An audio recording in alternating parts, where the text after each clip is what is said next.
I've been sober for about 10 months now, I would say. Um, I would drink alcohol, smoke weed. I did powder cocaine. I would do acid and mushrooms. But the main ones were like alcohol and weed. And what I will say is, going through mental illness as well, as I think I used obviously the drugs to kind of compensate for the way that I felt about myself, the way that I felt about the world. Um,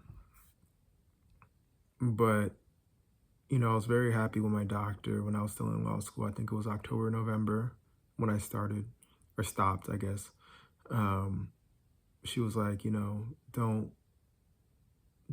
don't take these, you should stop doing this because it'll make it worse. And I was like, okay.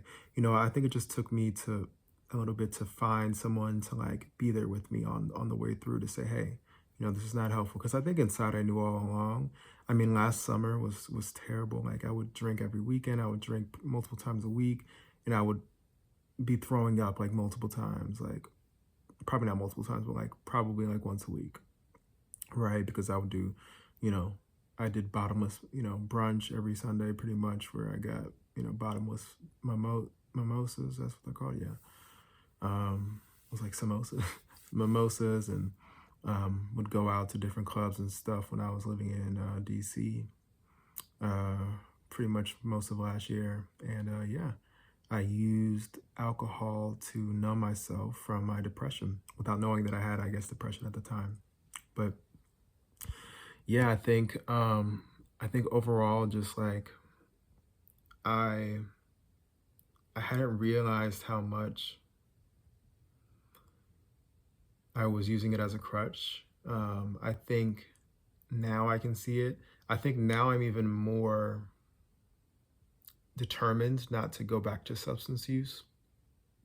I feel so. I also have, I don't even know if this is a problem or a thing that I want to work on, but watching porn and masturbation, I think that's like a separate thing that probably has more other issues kind of related to it that I kind of use for like stress relief and anxiety. But usually if I'm in a place where I feel like, for example, I haven't done it for a week, which is like a long ass time, but you know, I've also like, usually it's like when I'm around family, or if I'm in like an environment where I guess I'm a lot more innocent. I don't know. Yeah, I guess innocent is the word. I think that is true, actually. This is kind of related to being sober, but I think I also use sex and masturbation or whatever, but I think I use sex to numb a lot of the depression that I felt. Um, I actually, when I finished the song that I was writing about it, I was like, when I had sex, I barely felt anything. I would, you know, dissociate, because, me having my clothes off or just being intimate with somebody was, would obviously bring me flashbacks to being beaten, but also, my skin would tingle, and, it's very interesting how that works. And yeah, I think that now that I'm making this video, I'm kind of thinking about that too, of like that's probably something that I should work on. I probably should talk to somebody about it though first, because it is, something I also think at the same time can be healthy in a way where it's just like, okay, I'm relieving stress, but at the same time it's not healthy because I know what I'm doing inside. Like, I think related to what I was saying before I meant to say this is that a lot of times I would have sex, I would just purely objectify I've only had sex with women so far, so the women that I would have sex with. Um, and that was terrible. Like, I remember one time even I was having sex with a girl, and, well, I guess, so there's multiple. One time I was having sex with, this is not as the big one, but I'll mention the big one first. It's like I was having sex with a girl, and then, she was starting to cry. And then she was like, oh, you can finish. And I finished, which was kind of weird. But I was happy at the time. And then, she kind of sat up and kept crying. And I kind of just sat there. And then after we talked about it later, and she was like, you didn't give me a hug or anything or tissues or whatever. And I was like, yeah, like I didn't know at the time of like all the mental stuff I was dealing with, but I was just so numb. And I was using her, just like I would use every other girl, as an escape from reality, as a way to numb the pain of reality, as a way to reach some sort of climax to numb the pain of this world. So this is an interesting video because at first I was, just talking about being sober from substance, which I think is a good thing. And I think that now I've also kind of realized that I think maybe my doctor was right, that it would only make it worse. Like I think, it's weird, but drugs is the first step, right? Drugs is the first step because I think those is when it gets dangerous, right? It can get into bad loops with it or whatever. But sugar is also a drug, right? That's something that's not really talked about, like processed sugar. And that's something I've been binging on so much recently. Like I've been using that to kind of cope. So it's interesting because, and I'm also on medication. You think about like, what is really going to be the solution to all of this? Because if you think about like those experiments with like the rats, I don't know if y'all have heard of like the rat park experiment, but there's like an experiment. I'm probably gonna butcher this, but something along the lines of like, when the rat was, I guess, alone or didn't have like a community or whatever, like it would drink the water that had a cocaine in it, I think, or some drug, and versus the rat park where it was like a very vibrant community. I think there were like other rats that they would spend time with.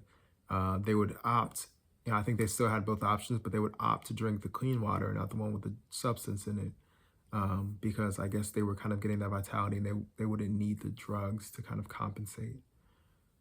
And I think that just shows you kind of like the equation of life, I guess, where you need something to like keep you uplifted, right? You cannot always be down.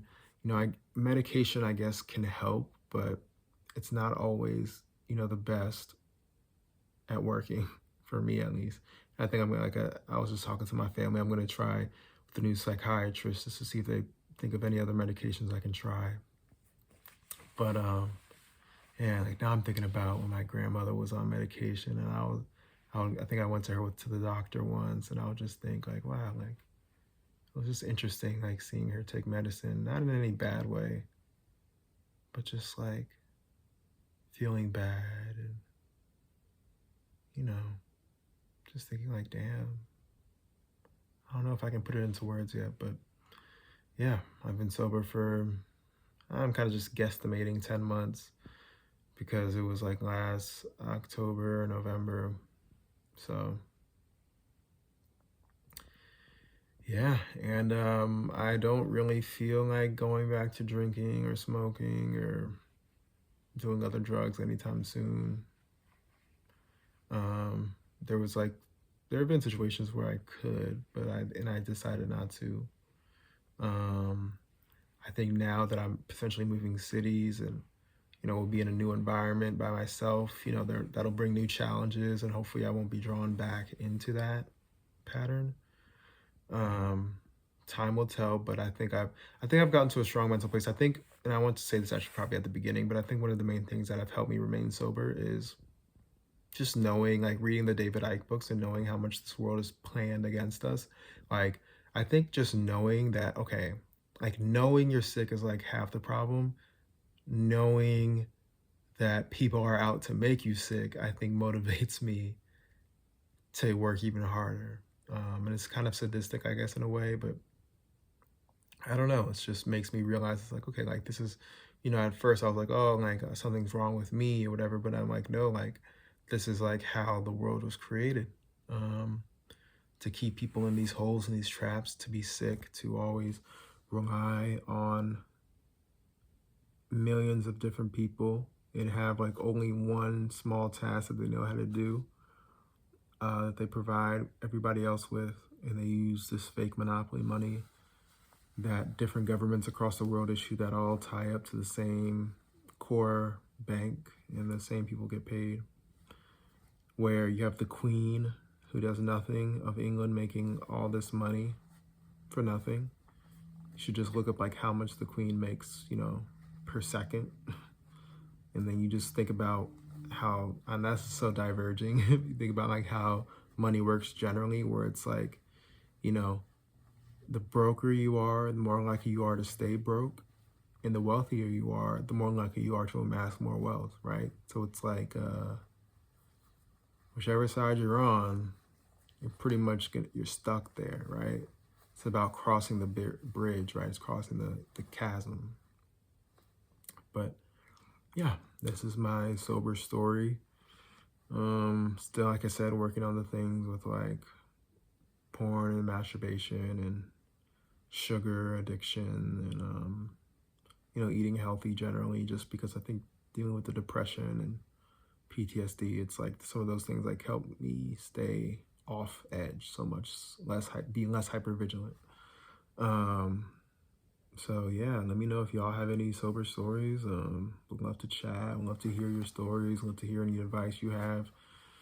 Tips. I guess my advice and tips, like I said, was just like, remember that I just kind of treat it like a game, honestly. So I don't know if that's gonna work for people, but I'm like, remember, it's like kind of you versus them, where they're out to get you in a way, like they're setting traps up for you. So just don't fall for the traps. Like, don't give them the validation, right, that they're looking for. If you fall into a trap sometimes, at least it's like, okay, well, I knew there was a trap there, and then they set it up for me.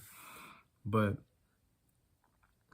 yeah, I've been sober for, it's called 10 months, and shit, that's my story. That's my story, dog. Peace, I'm out of here. Kisses.